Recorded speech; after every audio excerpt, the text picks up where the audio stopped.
Hola, molt bon dia.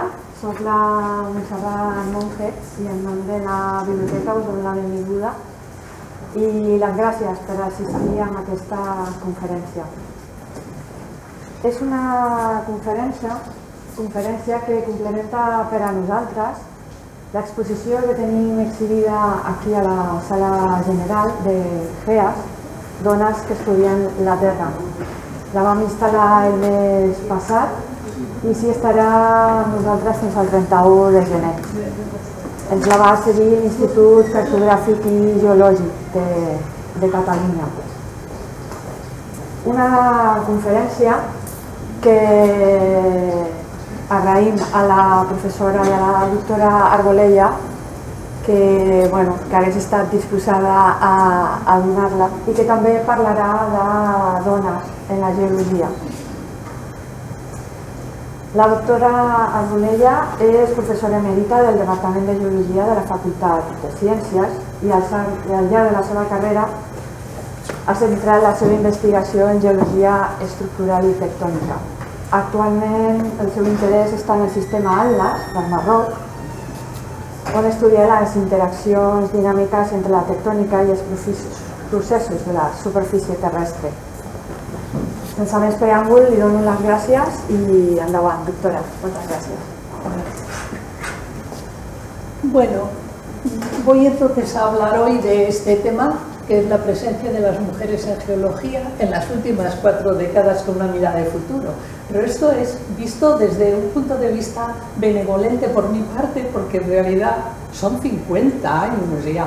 Entonces ya veréis que entre los datos hay cosas de cuando yo terminé la carrera, que por tanto yo terminé la carrera ya en 1971, o sea que soy prácticamente un dinosaurio geológico, ¿eh? Y bueno, y entre los datos que pongo ahí, pues hay cosas también de entonces. Yo, bueno, tal como ha dicho Monse, llevé siempre la carrera en la universidad, solo he sido profesora. Trabajé en la Cordillera Cantábrica y en el Atlas con una pequeña cosita que hice también en los Estados Unidos. Y bueno, lo que voy a hablar aquí en realidad va a ser un poco de la evolución de las carreras de las mujeres en geología dentro de la universidad, con un pequeño toque de cosas de la industria, fundamentalmente en el petróleo, en la industria del petróleo y el gas, porque es muy difícil conseguir datos sobre las mujeres geólogas, porque todos los datos van de las mujeres en la industria, las mujeres en la minería, pero claro, hay muchas, incluso los datos del ICME, pues no separan quiénes son geólogas y quiénes trabajan en la administración, con lo cual, pues bueno, he hecho lo que he podido, ¿no? Entonces, como esta charla es hecha alrededor de esta exposición, pues me parece interesante poner de manifiesto que estas 12 mujeres que hay, me parece que son 12 mujeres que hay aquí que hicieron contribuciones significativas, son solo una pequeña parte de las que han trabajado en geología y han conseguido resultados importantes. Pero bueno, por hablar así de algunas, es interesante, por ejemplo, a mi modo de ver, la presencia de Inge Lehmann, que fue la persona que, estudiando la propagación de las ondas sísmicas y fijándose en lo que pasaba con las ondas P', acabó descubriendo una cosa que resultó fundamental para comprender la estructura de la Tierra, porque descubrió que el núcleo terrestre no todo él era líquido, sino que tiene una discontinuidad a 5.100 kilómetros de profundidad que separa el núcleo interno, que es sólido, del externo, que es líquido. Vale, gracias. Bueno, después hubo de todo. Por ejemplo, Marguerite Thomas Williams fue una mujer que fue la primera afroamericana que leyó una tesis en geología, trabajó en la Universidad de Columbia y fue la primera que se dio cuenta, analizando las grandes inundaciones que producía un afluente del río Potomac, se dio cuenta que eran debidas a la acción humana, o sea, a la agricultura, la deforestación y cosas de este tipo, y hoy día es considerada una pionera en este campo. No sé, después, bueno, Mary Tharp tuvo un papel muy importante en la visita del hombre a la Luna. Ella fue la que decidió y la que hizo los mapas y decidió dónde pararía el Apolo 11 cuando se bajaron los 3 astronautas. O sea, ella decidió esto y trabajó muchos años después en las siguientes misiones espaciales. Bueno, después hubo personas como, por ejemplo, Mary Lake, no sé si se dice Leakey, no sé, esta señora de allá de la esquina, que trabajando en paleontología con su marido, descubrieron en la garganta del Olduvai, en Tanzania, los restos de un homínido de 1.700 millones de años, que fue, bueno, un descubrimiento importantísimo. Y después, más tarde, al final ya de su carrera, también encontró las primeras pisadas de un homínido que solo se apoyaba en las 2 patas posteriores, o sea, del primer homínido erguido, que es un Australopithecus afarensis. Después, no sé, por ejemplo, Mary Tharp, mirar un poco la chuleta porque no me acuerdo bien, así trabajó, bueno, ella en realidad hacía interpretación de los datos que obtenían en el laboratorio de otro señor con el que trabajaba, y haciendo los mapas descubrió la existencia del rift central de la dorsal atlántica, y al principio no fue reconocida, tardaron más de un año en admitir lo que ella decía, y fue un descubrimiento importantísimo porque puso por fin de manifiesto que los océanos se extendían, se abrían, y hizo o contribuyó de una manera importante a que fuera admitida la teoría de la deriva continental, que había sido expuesta por Wegener un montón de años antes y nadie le hacía caso. Bueno, después tenemos también una astronauta, que es esta, Catherine Dwight Sullivan, que fue la primera, ella es geóloga, doctora en geología, y fue la primera mujer que dio una vuelta en el espacio por la parte de fuera, claro, digamos de la aeronave, y demostró que, junto con otro colega, y demostraron que era posible acoplar naves en el espacio. Y luego, entre otras que hay por aquí, que no voy a hablar de todas, está Carmina Virgili, que ella era de Barcelona. Carmina estudió en la Universidad de Barcelona, fue catedrática en la Universidad de Oviedo. Ella no me dio clase nunca, yo estudié en Oviedo también, pero ella se marchó como un par de años antes de que yo llegara al tercer curso, que era cuando dábamos estratigrafía. Pero Carmina, para los geólogos, representó, o digamos para todos los estudiantes de geología de la época, representó hizo una contribución muy importante, que fue que cuando fue directora general de universidades en el gobierno de Felipe González, ella, como sabía el problema que representaba el salir al campo, nos dio una financiación a cada una de las universidades que teníamos geología. Yo trabajaba en aquella época aquí Yo ya estaba aquí y me acuerdo que era coordinadora de docencia y nos llegaron, no sé si fueron 2,5 millones de pesetas que llegaban a la universidad para repartir.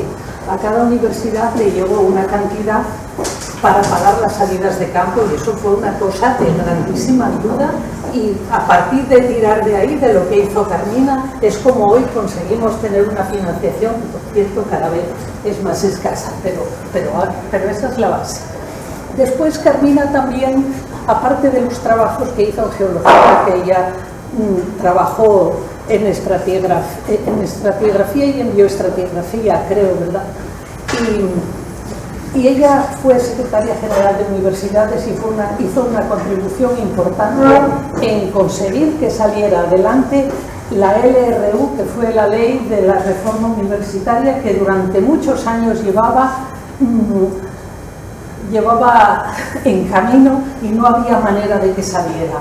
Y eso representó un cambio muy importante en la universidad, porque cambió de la época antigua a una modalidad que hoy ya también se considera antigua, pero que fue una variación importante. Tuvimos, hubo entonces muchos más puestos de trabajo que había antes. Digamos que fundamentalmente, yo diría, y también por lo que me tocó a mí, representó la entrada de muchos profesores que no éramos permanentes, que se llamaban los PNN, que eran profesores no numerarios, y pues gracias a los trabajos que hizo ese gobierno y en base a esa ley, pues pudimos entrar en la universidad. Bueno, entonces esto es así una idea de qué va la exposición, por los que no la hayan visto, y entonces ahora voy a pasar un poco, pues bueno, a lo que he preparado yo. A ver, claro, en todos estos años que ya digo que aunque ahí haya puesto 40, en realidad después me he dado cuenta que es 50. Y porque, bueno, en todo esto, tal como dije antes, hay datos que son difíciles de conseguir y, bueno, tengo lo que tengo, pero es bastante significativo. Los cambios que hubo entonces, que me gustaría que os fijarais en estas imágenes porque son bonitas de lo que pasó aquí. Yo llegué aquí en 1976 y la universidad pues debía tener 6 o 7 años, ¿verdad? Y de hecho he leído ayer que la Facultad de Ciencias empezó a funcionar en el curso 1969-70. Aunque yo no me acuerdo así de haberlo visto así, pero en realidad más o menos era así, porque yo me acuerdo bien de que había esos 2 carriles que pasaban los autobuses enormes, que a veces eran incluso de 2 coches, o sea, autobuses de esos articulados, que eran heredados de los autobuses municipales de Barcelona, llevando estudiantes, porque no había la estación de tren. Fijaros si han cambiado las cosas. No había la estación de tren esta de aquí, sí que había la de Bellaterra, pero entonces éramos un poco vagos y parecía muy lejos Bellaterra. Y ya veis en que se ha convertido en esta cosa tan bonita. Esta foto es de ayer, o sea que ahora es así. Entonces, claro, aparte de estos cambios estéticos, ha habido también cambios importantes, por ejemplo, en la composición estudiantil. En el 86 es cuando se considera, en datos que hay por ahí con respecto al número de estudiantes en España, es cuando se alcanzó la paridad entre hombres y mujeres. Las mujeres llegaron a alcanzar el 50,1%. Después, en datos que ya tengo yo de aquí, de la facultad, en el curso 2013-14 las mujeres estudiantes eran mayoría. En el 2015 hay unos datos que veréis después que son interesantes, que muestra que de cada 10 estudiantes se graduaban 6 mujeres, o sea que eran el 60% terminando la carrera.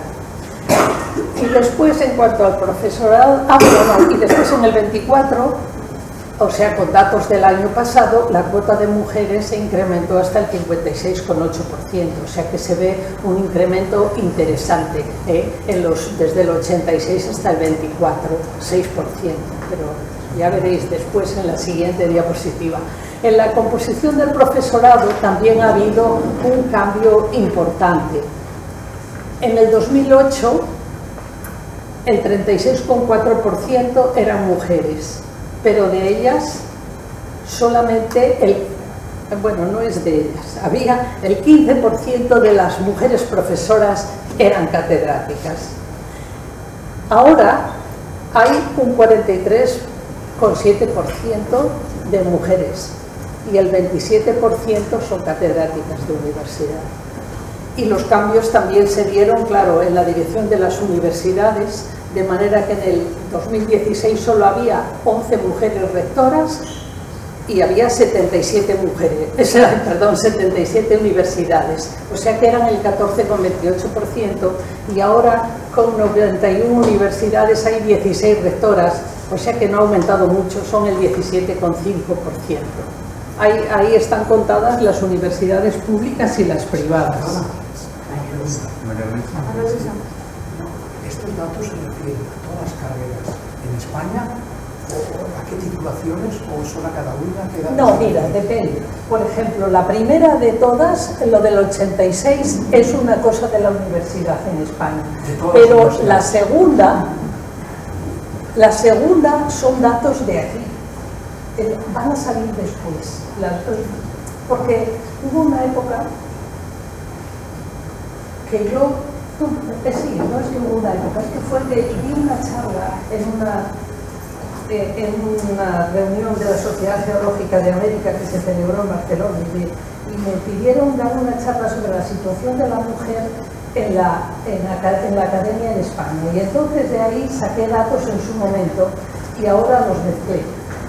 Pero eso va a salir en otro dibujo que tengo a continuación, porque fue una época bastante chula en cuanto a los resultados también, porque los resultados de los estudiantes, porque lo del 60% de graduados es también de esa época, me parece que fue antes de 2015 todo eso. O sea que aquí hay mezcla de todo, por lo que dije al principio, porque es muy difícil sacar datos que sean generales.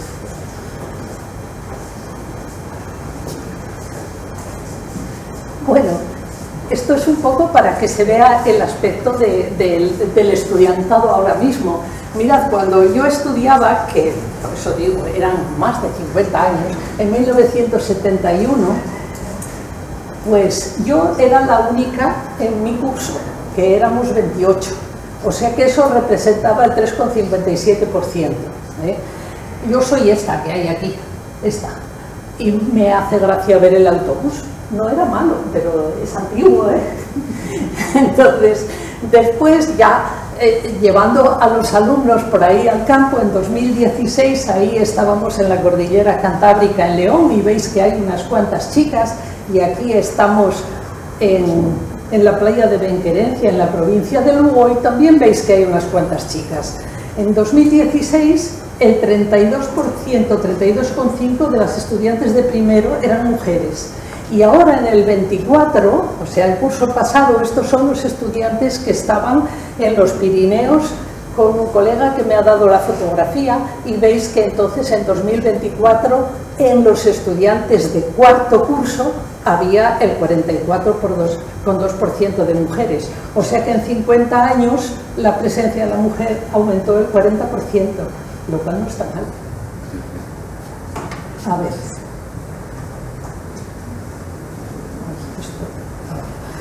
Este es los dibujos estos que decía que había hecho para lo de la Sociedad Geológica de América, y me gustan porque muestran una cosa muy interesante, porque los demás son datos de número de alumnos, pero este esquema de aquí muestra los alumnos que terminaron la carrera entre 2004 y 2015, y todos estos años que están señalados en verde terminaban más mujeres que hombres. ¿Os dais cuenta? O sea que es muy difícil hacer una consideración general de lo que pasa en la universidad.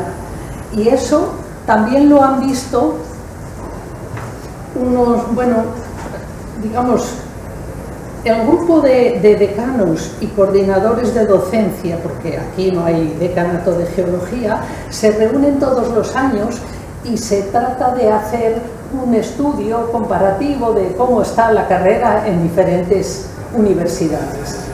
Y cuando uno mira los resultados con detalle, ve que no se pueden extrapolar los resultados de un sitio a otro, ni de año a año, o sea, es muy difícil. Yo eso lo entiendo también viendo lo que pasa aquí con las salidas de campo. Por ejemplo, hay asignaturas que tenemos, a lo mejor un curso, te llevas al campo a 40 y al año siguiente aparecen 60 matriculados. Y eso es, bueno, una cosa imposible de controlar, ¿no? Y eso mismo pasa así en general. Entonces, fue interesante lo que pasó en estos años, que después veremos que corresponden siempre a cuando todavía teníamos la licenciatura. Cuando tuvimos la licenciatura, esos 3 años, el que terminó en 2005, el de 2006 y el 2007, por encima del 50% de mujeres se graduaron, incluso en el 2007 se graduaron 56,4% de chicas. Después en el 2009 otra vez, y luego estos 3 últimos años 11, 12 y 13. Por tanto, si uno mira la media, en todos esos años hubo el 50,6% de graduadas. En los datos de aquel momento, también sacados para el 2016, teníamos estudiantes de graduación, o sea, los que estudiaban grado, era licenciatura, ¿eh? Entonces, porque los de grado, qué lío, no, porque aquí cuenta número de estudiantes, por tanto eran como, el grado empezó, me parece, en 2013, lo tenemos en la siguiente. Entonces se ve como había más mujeres que hombres estudiando, ¿eh? A nivel de máster era paridad, y a nivel de doctorado prácticamente paridad, pero ya había más estudiantes masculinos. Entonces, en ese periodo se presentaron 38 tesis doctorales y el 31% tenían de autora a una mujer. Entonces, a mí me pareció bastante y se me ocurrió compararlo con estos datos de la Unión Europea, donde se compara el número de tesis presentadas en España en todo ciencias, esto ya no es solo geología, con lo que pasaba en los 27 países de la Unión Europea en aquel momento. Y entonces se ve que el número de científicas en España es proporcionalmente comparable. Bueno, en el dibujo no se ve, esto es mi interpretación, al de América del Norte, porque miré en otros sitios, y al de Europa Occidental, pero si vemos aquí, el número de mujeres que leen la tesis en España es más que el que lo leen en el resto de la Unión Europea, eso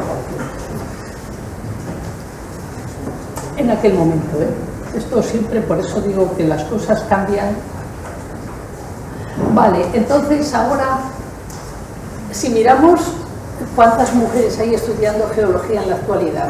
Ahora esto es de la reunión esta que hubo, entiendo que fue el año pasado, porque el coordinador de docencia me dijo que él no sabía ni siquiera que había salido esta publicación, y ha salido ahora a principios de año. Entonces veis que habla desde el 2003 al 2023, por tanto algunos datos están ya metidos en aquello de antes. Esta raya que pongo aquí marca el paso entre licenciatura y grado, ¿verdad, Monse? Es así, ¿no? ¿Te acuerdas levemente? A la Monse mallorquí. Sí, pensaba que te acordabas porque me dijiste. ¿El grado? ¿Cuando empezó el grado? Sí. No, bueno, es igual. Yo busqué eso y lo encontré. Lo que no he encontrado es cuándo empezó la doble. Eso no lo encontré en ningún sitio. Y bueno, entonces, el número de estudiantes que hay ahora, bueno, como todos ya sabéis, esto ya no necesito ni decirlo, ya todos sabéis que el paso de licenciatura a grado pasó los estudios de 5 a 4 años, y el número de estudiantes que había en curso pasado era un total de 188, de los cuales el 55,8% son hombres y el 44,2% son mujeres.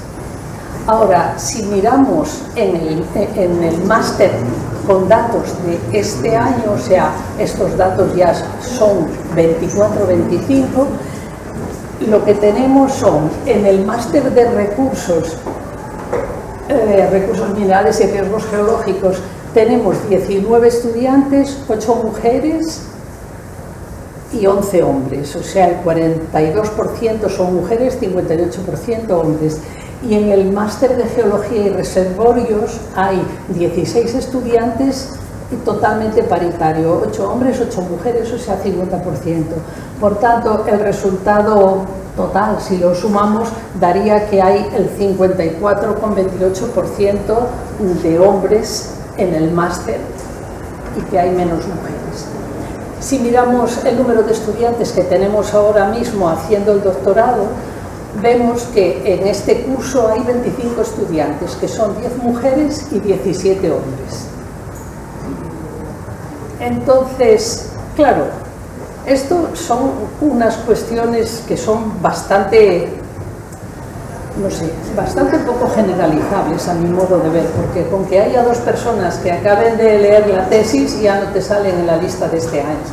Pero bueno, si obviamos eso, vemos que solo hay un 37% de mujeres en los estudios de doctorado y que representan un 6% más de las que había entre 2004 y 2015.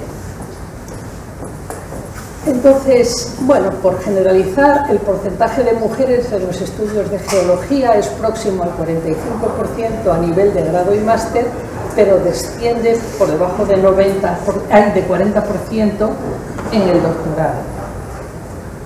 Aquí. Bueno, entonces ahora si nos pasamos a la mujer en la industria, claro, hay mucha más industria, pero todas estas industrias de geotecnia que hay aquí, por ejemplo, es imposible sacar datos de eso, ¿no? Porque son muchísimas, pequeñas y sin información.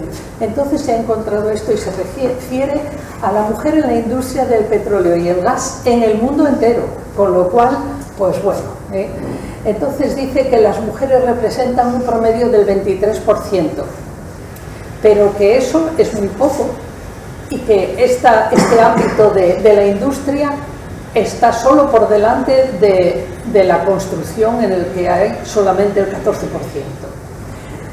Bueno, a mí me parece interesante este esquema de aquí porque muestra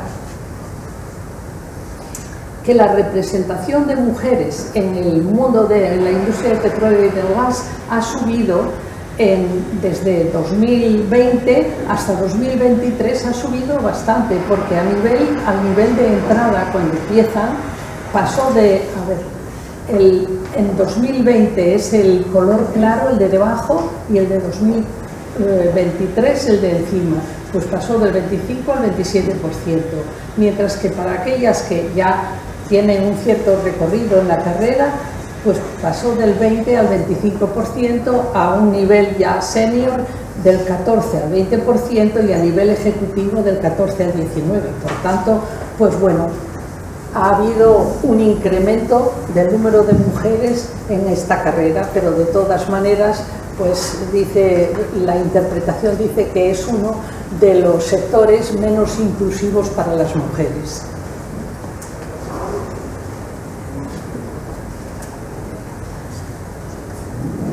Ahora esto, las mujeres en la minería. Bueno, ya conseguir datos de esto ya es totalmente imposible, ¿eh? Yo aquí ahora cuento lo que he leído y lo que yo sé. Yo en Asturias me acuerdo de la época, aunque no sé exactamente cuándo fue, que empezó a haber mujeres trabajando en las minas, que hubo gran revuelo porque no querían que las hubiera.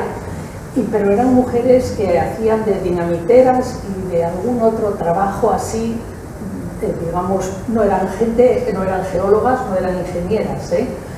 Entonces, el papel que tenían las mujeres in illo tempore en las minas era esto, de recoger carbón. Y yo juraría que esta fotografía se refiere no a las mujeres que eran empleadas en la mina como aquella, o otras fotografías que hay por ahí que arrastraban las vagonetas con el carbón, o sea, eran trabajos durísimos, pero porque yo lo veía a veces, había gente que cuando pasaban los trenes cargados de carbón, que llevaban el carbón desde la cuenca minera del Nalón hacia Gijón, iban perdiendo carbón, y había gente que se dedicaba a ir a coger carbón a la orilla de la vía, y yo pienso que cosas de este tipo, la foto procede de ahí.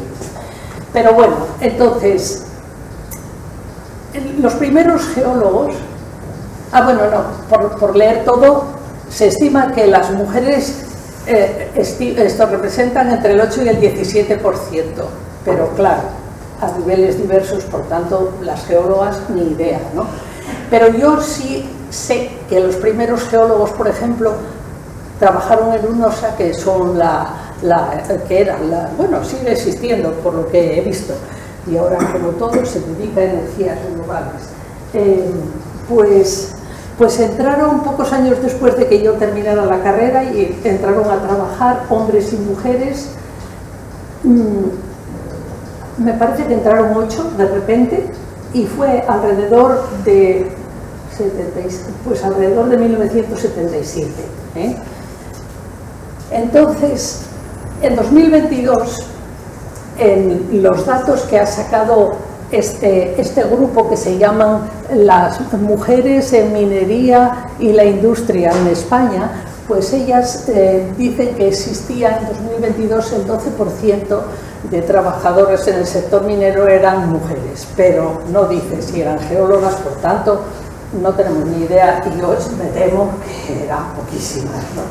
Entonces, bueno, pero a nivel mundial he encontrado datos que tienen también su interés, porque muestran, bueno, estas cosas que hacen las compañías internacionales, que hacen encuestas. Hicieron una encuesta a 549 mujeres, y para que dijeran las razones por las que estaban atraídas por la industria de la minería, y entonces los resultados son por el tipo y variación del trabajo, por la oportunidad de crecimiento, por la remuneración, por las oportunidades de viajar, por coincidencia, o sea, porque sí, y otros porque conocían a alguien y alguien que no sabía, ¿no? Esos son los resultados en número de personas que contestaron. Entonces, esta organización de mujeres en la minería y la industria habla de los problemas con los que se enfrentan las mujeres, y que son, el primero, claro, en este ámbito, son la brecha salarial, porque ellas ganan siempre menos que sus compañeros. Después la falta de acceso a los puestos de liderazgo, y por el problema de la conciliación laboral y familiar, que eso es común a todo, ¿no? A todos los ámbitos. Entonces, si miramos lo que sucede como consecuencia de esos problemas, es que muchas mujeres abandonan el trabajo en la minería. Y aquí tenemos un esquema que muestra, después de un análisis, de una entrevista o de unas preguntas a las 549 mujeres sobre si pretendían permanecer trabajando en la industria o si querían dejarlo. El color oscuro eran las que querían permanecer, el color más, bueno, azul, es las que no querían permanecer, y las del lado de allá, las que estaban indecisas. Y lo que se ve eran todas personas que tenían un puesto fijo, y lo que se ve que las más jóvenes tienen mayor interés, o sea, piensan más en dejarlo que las mayores. Esto es una fotografía que me gustó mucho, por eso la puse, de una mina de litio en el desierto de Atacama.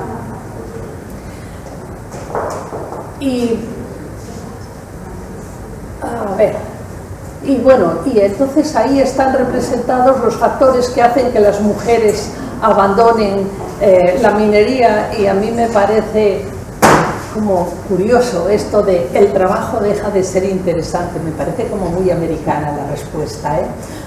Dudo que en todas partes la gente lo piense así, porque realmente en muchos sitios, por ejemplo en el desierto de Atacama, aunque no sea interesante, si tú trabajas en la mina trabajas, y si no, a lo mejor no. Pero bueno, y también otro de los temas por los que abandonan es porque las políticas culturales no son inclusivas y porque se percibe una falta de avance, o sea, porque una vez que te metes en la empresa no hay manera de prosperar.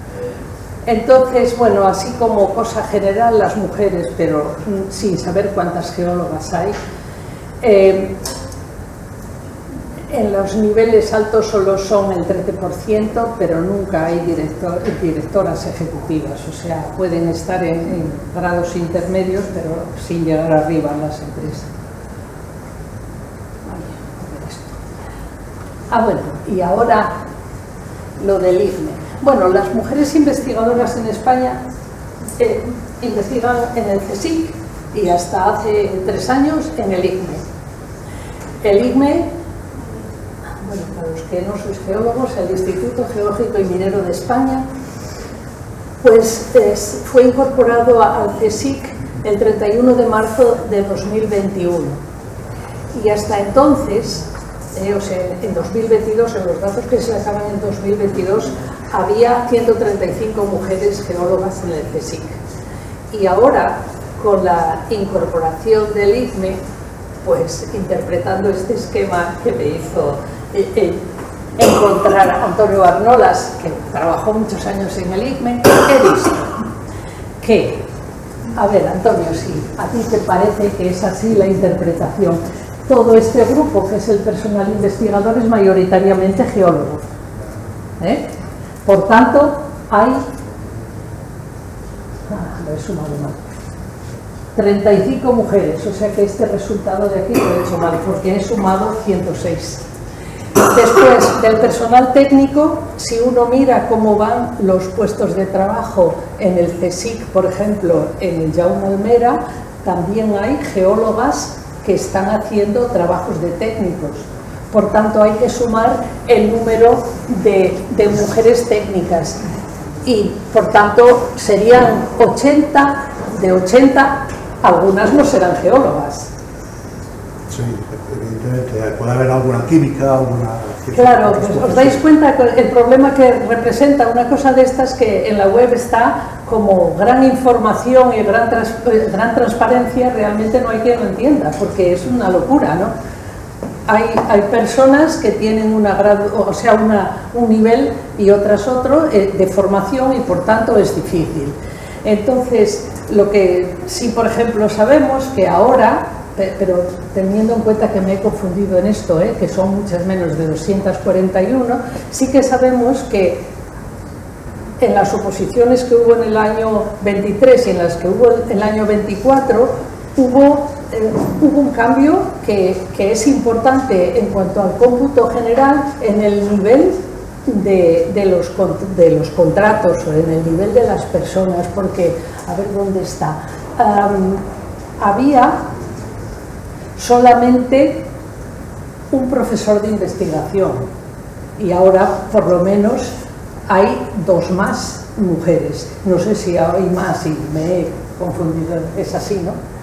Porque hay que tener en cuenta que el IGME funcionaba, era un organismo autónomo y tenía sus niveles diferentes del CSIC, y al pasar al CSIC ahora las normas cambiaron y hay 5 mujeres y varios hombres también que pasaron a ser investigadoras científicas en el 23, pero claro, ellas ya formaban parte del personal del IGME, por tanto no representan un incremento de mujeres, lo que representan son incrementos de nivel.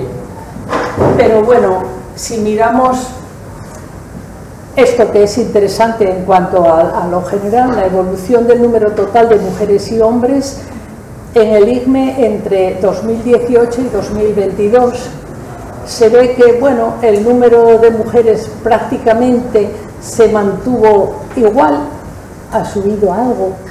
Había 141, ahora hay 143 mujeres en general, no solo geólogas, y de los hombres había 210, ahora hay 205, pero pasa lo mismo, también en todos los niveles, o sea que, bueno, es un resultado de estos que hay que considerar de manera laxa. Ahí. Bueno, entonces como se ve, hay desigualdades importantes en el número de mujeres que hay en todas las instituciones, en la universidad, en las industrias mineras, en las industrias de petróleo y sin duda también en todas las industrias, por ejemplo, de geotecnia, que ya dijimos que son pequeñas y no hay manera de tener datos, ¿no? Entonces, me gusta comentar esto y si alguien quiere decir algo después o ahora, me parece bien. En mi opinión, las causas de esta situación no son siempre externas. Hay muchos factores que intervienen. En primer lugar, las de siempre que genera esto, que son las que señalan todos los estudios de igualdad. En primer lugar, los estereotipos de género, que hay carreras que hasta hace bien poco estaban reservadas para los hombres, por ejemplo, la de geólogo. Yo me acuerdo cuando yo terminé no había la palabra geóloga, nos decían que éramos geólogos, o sea que hasta ahí llegaba la cosa. Entonces, después hay un comentario gracioso en el documento este de la exposición referido a Carmina Virgili, que dice que iba al campo, no sé, con alguien más, así, con su madre, que era farmacéutica, y su madre pues iba a coger plantas, entonces ella iba con ella y debieron decirle a un paisano por ahí en Asturias que ella era geóloga y que estudiaba la rosa. Y le dijo, bueno, te voy a dar yo la dirección de una costurera para que te dediques a esto y dejes de andar por el monte, que no es cosa de una señorita. O sea que, claro, Carmina tampoco, si la comparas conmigo, a lo mejor era 15 años mayor que yo, no penséis. Bueno, ya son bastantes, pero quiero decir que no fue hace tanto tiempo que había estas ideas. Entonces, bueno, las mujeres, es verdad, este punto de aquí, que las mujeres muchas veces son invisibles a la hora de designarlas para un puesto de responsabilidad, pero a mí esto es un tema que se dice siempre y no me gusta mucho, porque pienso que no siempre es verdad, porque eso enlaza con esto, que hay muchas veces que alguien te dice, hombre, ¿por qué no haces tal? Y dices, hombre, qué paliza, ni hablar, entonces eso pasa, eso pasa. Entonces después también es verdad que las empresas valoran menos el trabajo de las mujeres, porque esto, sobre todo en la industria, es una cosa que sucede, que se piensa que el hombre tiene que mantener a la familia y tiene que ganar más. Entonces pues eso funciona así. Pero bueno, aquí no hay nadie de fuera de la universidad, porque los dos estudiantes que había ya se largaron, pero ya sabéis que a la universidad eso no pasa. Entonces, bueno, pero después este punto que señalé en rojo, yo no sé qué es lo que opináis vosotros, pero a mí me parece que es verdad, que hay veces que las mujeres no quieren asumir puestos de responsabilidad, pero es que también eso les pasa a los hombres. Aquí en el departamento y en toda la universidad hay un problema padre para conseguir que alguien quiera ser director de departamento. Por tanto, eso es una cosa que pasa no solo a las mujeres, pasa a los hombres también. Y por tanto, bueno, es verdad que a veces no te dejan ser, pero a veces tú no quieres ser.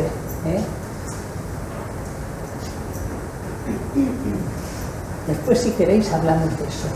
O podéis decirme, no tienes ninguna razón. Bueno, entonces, claro, es que hablar con vosotros de esto es un poco rollo, porque vosotros ya lo sabéis todo. Lo que hay que hacer es combatir los estereotipos de género, que yo creo que, por lo menos en el ambiente universitario, es una cosa admitida por todos. Hay que aumentar la presencia de las mujeres en puestos de liderazgo, pero para eso están las normas estas que existen, las normas de igualdad que existen en la Unión Europea y que obligan a la paridad en muchas cosas, por ejemplo, en los comités de la ANECA, en los comités de la ANEP, o como se llame ahora, que en estos dos casos se cumplen bastante, a lo que yo sé, pero por ejemplo, pues en el gobierno no, en el Poder Judicial tampoco, en no sé qué tampoco, con lo cual, pues bueno, existen las leyes, pero se cumplen como se cumplen. Y después, claro, una cosa que es fundamental es reducir la brecha salarial. Bueno. Y bueno, como conclusión así, pues claro, es verdad que hay muchas mujeres trabajando tanto en la academia como en la industria y la investigación, y lo que vemos es que el número de mujeres va aumentando. Bueno, si hablamos de las perspectivas de futuro y uno espera que no pase ninguna cosa rara, pues tal como está previsto, pues las perspectivas son bastante buenas, a pesar de que entre nosotros muchas veces lo vemos más negativo. Bueno, esto que puse ahí en rojo arriba sobre la importancia social de la geología, pues lo he puesto por si había alguien de fuera, pero como total hay tres colegas solos, pues ¿qué voy a decir? Pero la idea mía es que en el mundo funciona sin que la gente sepa para qué sirve la geología. Y eso fue evidente. Hicimos con Mercè Corbella una exposición aquí en la biblioteca que a nosotras nos gustó mucho y lo pasamos bien, y mostrando que desde que uno se levanta por la mañana está utilizando recursos que salen de la geología y no lo sabe. Todo el mundo se lava con agua porque ha habido algún geólogo, hidrogeólogo que ha buscado el agua. Todo el mundo calienta el desayuno con gas que algún geólogo ha ayudado a encontrar. Y si seguimos así, miremos la ropa que llevamos, que también es derivado del petróleo en una gran cantidad de proporción. Y así infinidad de coches, de cosas. ¿Por qué andamos en coche? Pues porque hay minerales, porque alguien hace los motores en base a esos minerales, porque hay combustible, en fin, toda esta historia, ¿no? Por tanto, el poner que la importancia social de la geología y hablar, porque ahora mismo nos queda más cerca lo del volcán de La Palma o las inundaciones, que esa es otra cuestión, cómo la sociedad y particularmente en política no se hace caso de los que saben, pero bueno, no solo en geología sino en otros ámbitos, y no se usan los mapas de riesgo para lo que se deben usar y todo esto, ¿no? Bueno, por tanto, dejando aparte esa parte roja que son las posibilidades de la geología, pues ahora nos encontramos con un objetivo de reducir los gases de efecto invernadero al menos en el 55% antes de 2030 y ser una región climáticamente neutra en 2050. Eso es el calendario de la Unión Europea. Pues claro, eso exige conseguir energías limpias, o sea que aerogeneradores y placas solares. Después necesitamos también cumplir las necesidades de las aplicaciones tecnológicas, necesidades de defensa, los usos aeroespaciales, y todo ello indica que se necesitan tierras raras. Las tierras raras, bueno, como vosotros ya lo sabéis, son el escandio y el itrio, y además el grupo de los lantánidos. Y entonces en España existen en la parte oeste de la península un montón de yacimientos, que son estos que están aquí señalados, de tierras raras, además de lo que existe en el campo de Montiel, que hay, no me acuerdo cómo se llaman, hay monacitas, hay unos minerales que se llaman monacitas que son fosfatos que contienen varias tierras raras.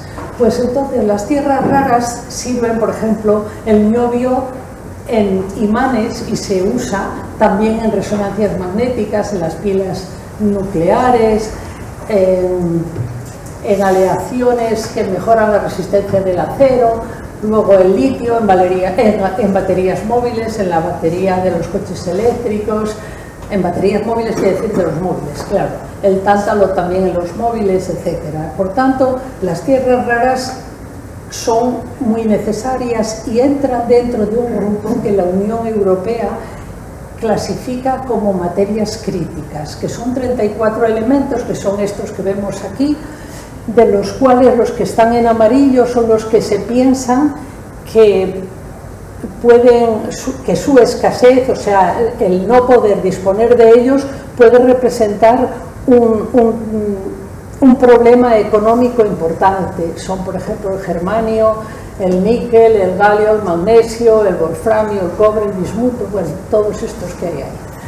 Entonces, la Comisión Europea obliga a los países a unir esfuerzos para reducir la dependencia de la importación de China. O sea que hay obligación de explotar estos, o de explorar y luego explotar estos minerales.